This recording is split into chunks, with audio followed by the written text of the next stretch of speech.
Hey folks, I'm here to show you some basic safety and good practices use of an X-Acto hobby knife.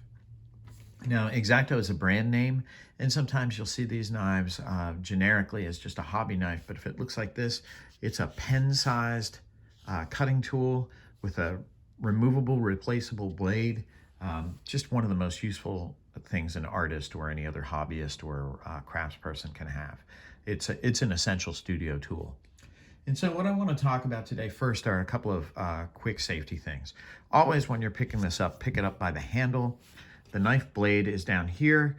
The part that's catching the light right now, looks very bright, is the cutting edge. It's on the angled edge. And of course, the point itself is very sharp. This is not the sharpened side. It's still just pretty good idea to stay away from the blade. But what I want to let you know is that sharpened edge is the light edge there, and it is darn sharp. So be very careful with that. One of the very first things that you want to do is to make sure that the knife blade is in there tightly. Sometimes I will grab it by the back of the blade and just twist the handle just a little bit, and then you can grab it by this knurled part right here and just make sure that it's in there tightly. You don't want the blade slipping out, falling out. When you're picking it up, as I said, pick it up by the handle. If you're handing it to somebody, grab it here and hand it to them that way. If a person isn't sure what you're handing them, if they're maybe moving a little quickly, they might stab themselves if you hand it to them this way. It's just never a good idea to hand someone a knife blade first. So we do want to carefully hold it like this and hand it to a person so that they can grab it like that. So the hobby knife is a tool that you're going to use to cut things like paper. You can use it to cut thin plastic, leather, even thin sheets of wood, cardboard, anything like that. And there are different techniques that you use depending on what you're using. But one of the things that I would keep in mind when I'm using it is, you often hear when you're talking about basic knife safety is to never cut toward yourself, right? You never cut in this direction. And if you were making a cut like this with an X-Acto knife, that would definitely be true. You wouldn't cut toward yourself. You'd always cut away. It's like the whittling approach. I have a piece of material I'm going to cut in my hand, and as I bring the knife in, I cut in that direction away from me.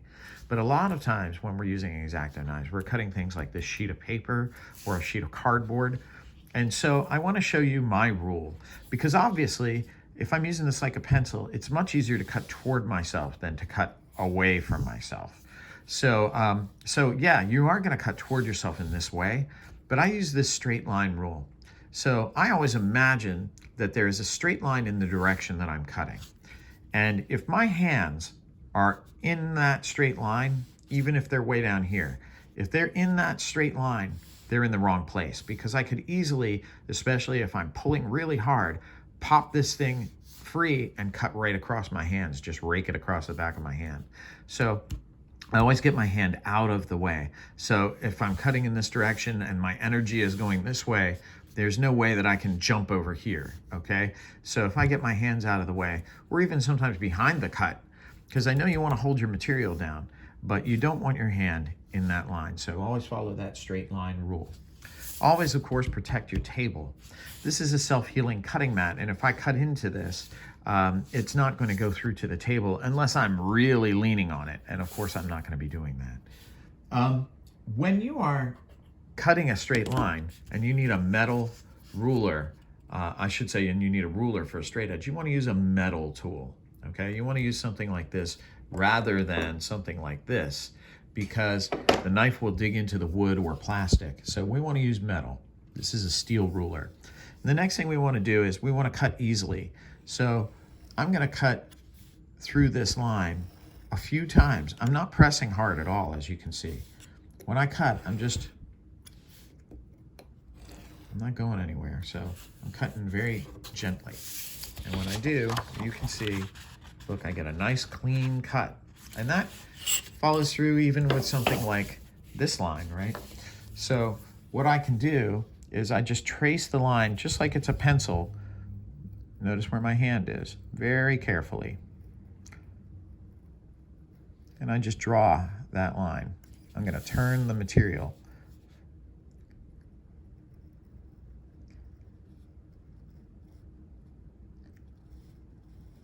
so this is the first time that I'm cutting this line. So I'm going to be a little bit more careful, right? Because what I'm doing is I'm putting a groove in the paper with my knife. And I want to make sure that it's in exactly the right place.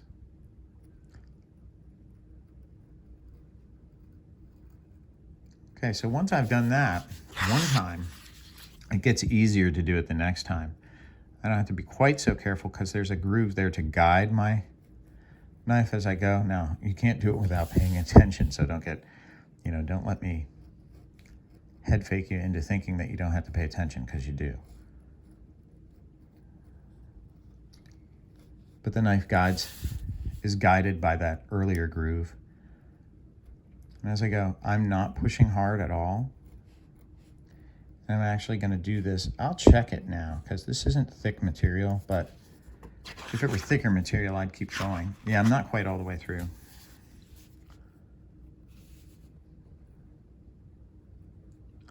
Straight line rule. Keep your hand out of that straight line. And like I said, it is easier to cut toward you, so I'm turning my material.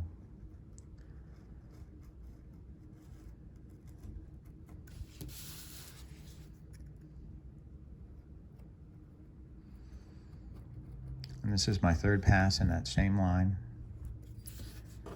And let's see how I did there. Oh, not quite through. Through in some areas, but not quite everywhere.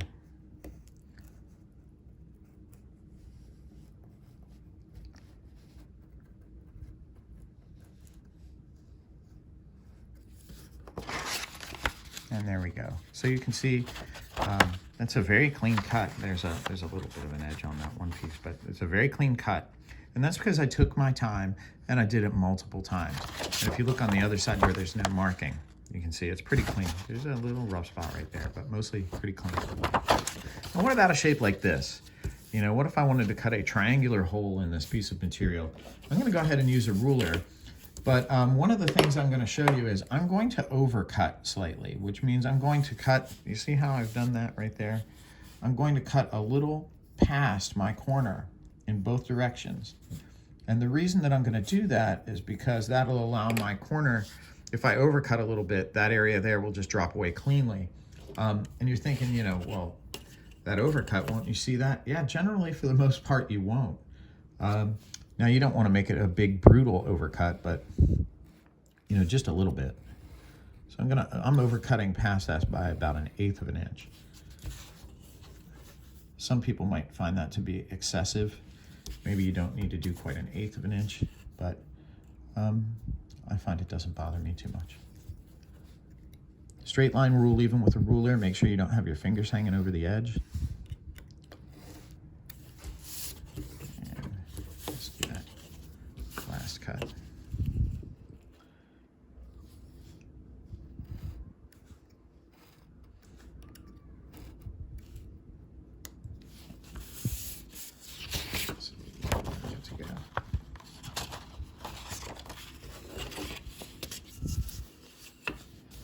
And I think the big thing that I'd like you to take away here is that taking your time is the way to go. I mentioned, I think in another video, is that, the accidents happen when you're rushing. And those accidents can be in the form of a ruined piece of work, or they can be in the form of I just stabbed myself in the hand. So neither one of which is good, but one that is assuredly worse. So you want to make sure that you're being careful. So you can see now that my triangle there has come out. And if I pop it over to the other side, you can see that it's got very nice clean corners and that the overcuts really don't show. Hey folks, I talked a couple of minutes ago when I was cutting these lines about making sure that you were going over them multiple times, that it helps you get a nice clean cut. But there is another important consideration for doing that, okay? And it's not such a big deal with a very thin piece of cardstock like this, but maybe a thicker piece of board like some cardboard or a mat board or a piece of plastic or anything like that. You want to do many cuts. And so, pardon my noise there, but you want to do many cuts, and I'll show you why. So I just made a line there with my pencil, and I'm going to keep this metal ruler here, and I'm going to go, again, as you saw before, many light cuts to cut through. And, you know, you can see that I'm not quite all the way through it yet. And, you know, some people are impatient. Well, I think impatience is about the worst trait that you can show when you're using a knife or other kind of dangerous tool like a saw or anything like that. This knife can hurt you. It's not very likely to kill you. It's not very likely to cut your finger off, but it could certainly cut the tip of a finger off. It could certainly cut an artery or a vein and cause a real serious bleeding issue. And it could certainly cut a tendon or a nerve and create, you know, some long-lasting damage. And a lot of times when that happens is when people are being impatient. So if you watch this, you know, if I'm cutting and I've got to cut through a heavy thing and I find that my hands are shaking because I'm pushing so hard, you know, you're putting a lot of pressure downward on your knife when you're doing that and pulling it towards you. And what can happen in a situation like that is that suddenly the material gives way and your knife is moving rapidly in a direction. And if your hand is in the way in any, you know, in any sense, and even with the straight line rule, if you're over here, if it jumps because you're pulling so hard, it could certainly, you know, hurt you.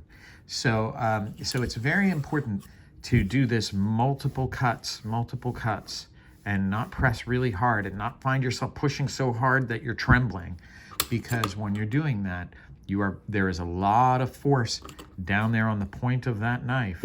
And when that material gives way, if it does so unexpectedly, you could develop a real problem. So that's how you cut a shape like that. Of course, then we've got our curve cut and their straight line cut.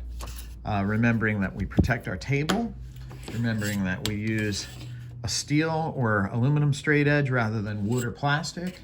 Remembering that we keep our blade tightly in there and that we avoid touching that area that's right there on the angled edge, because that's the cutting edge and of course the point. And remembering that that when we pick it up by the handle and we hand it to people handle first.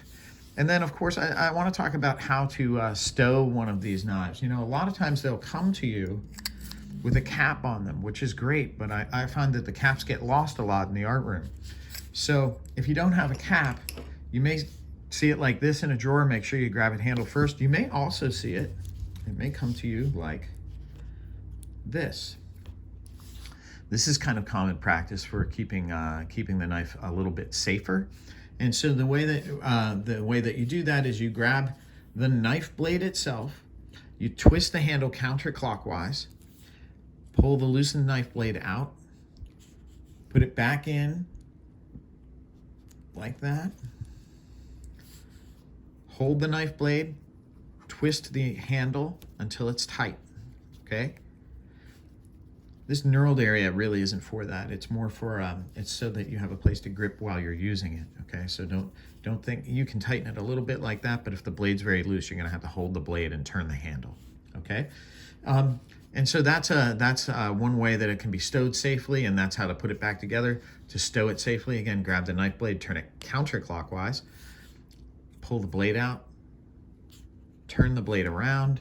There's a slot here in the in what's called the collet. Put the knife blade in.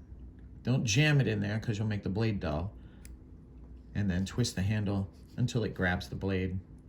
Remember that there is a little bit of exposed blade right here. You can see it's catching the light there. So it's not totally safe, but it's certainly safer than putting it into a container like this, and then somebody reaches in and accidentally sticks themselves with the point. So that's the basics, and do your very best to follow all that stuff, and I think you'll get good quality cuts, and you'll also keep your hand from getting any cuts. Have a good one.